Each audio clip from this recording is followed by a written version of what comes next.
3 नंबरची व्हॅलिडिटी असेल तर 3 वर असेल, 4 असेल तर 4 वर असेल. आता याचा सिक्वेन्स सुद्धा आपल्याला अगोदर ठरवून दिलेला आहे.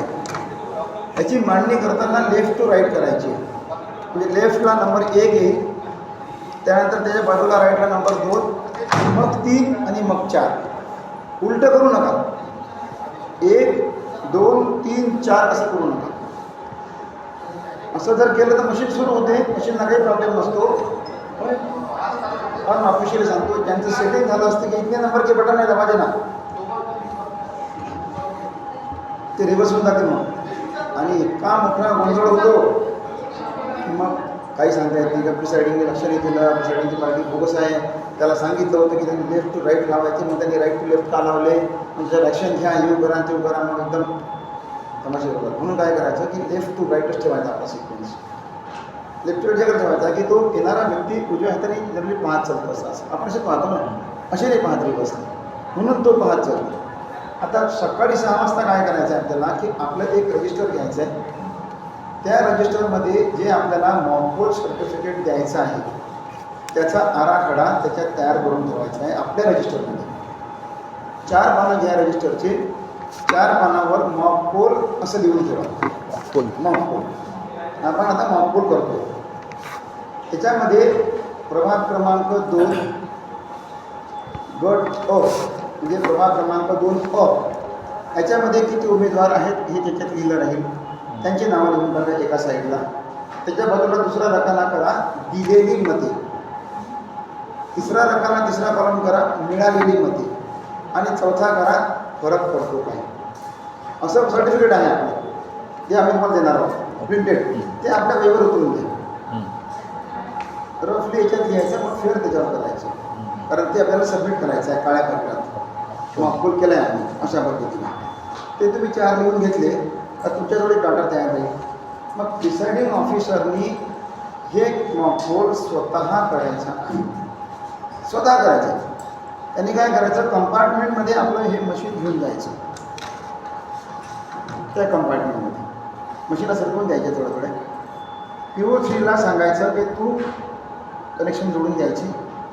PO3ला सांगायचं की तुझी ड्युटी आहे देणे म्हणून तूच ऑपरेट कर. आणि PO1ला सांगायचं की तुम्ही लिहा, मी मत देतो. म्हणून मग त्यांनी लिहायचं, त्यांनी बोलायचं. याला सांगायचं आपला हात आपला टच करायचा बटनला. 1 नंबर गोटीला DC लॅम्प लागतो, पहिलं मत द्यायचं आपण. मग दुसऱ्या बॅलेटवर पहिलं मत द्यायचं, तिसऱ्या बॅलेटवर पहिलं मत द्यायचं, चौथ्या बॅलेटवर पहिलंच मत द्यायचं. म्हणजे आपण एका मतदाराचं काम केलं. 4ही बटणं ओके आहे. शेवटचं बटन जमला तर लॉंग लिहून असतो, बंद. मग त्याला सांगायचं द्या रे बा. PO2नी हे पाहायचं की हा बरोबर लिहून राहिला आहे काय.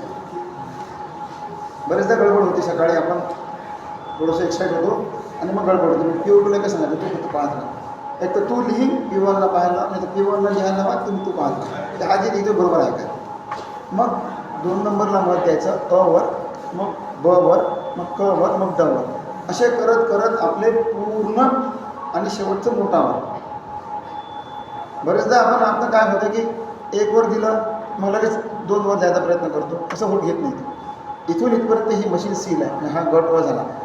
हे बटन जर दबलं राहिलं तर हा कोणताच बटन ऑपरेट होणार नाही. तो बचाच करावा लागेल, कचाच करावा लागेल आणि डचा करावा लागेल. जेव्हा ते 4ही पूर्ण होतील तेव्हा त्याची प्रोसेस पूर्ण होईल. एक दाबायचं नाही होणार. म्हणून 4ही दाबायचे आणि असे करत करत आपल्या केंद्रावरचे सगळे बटन मिनिमम 1 वेळा दबले गेले.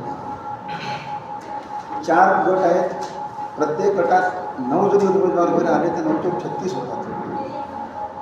10 राहिले तर 40 होतात. 11 राहिले तर 44 होते. बॅलेट वाढत गेला.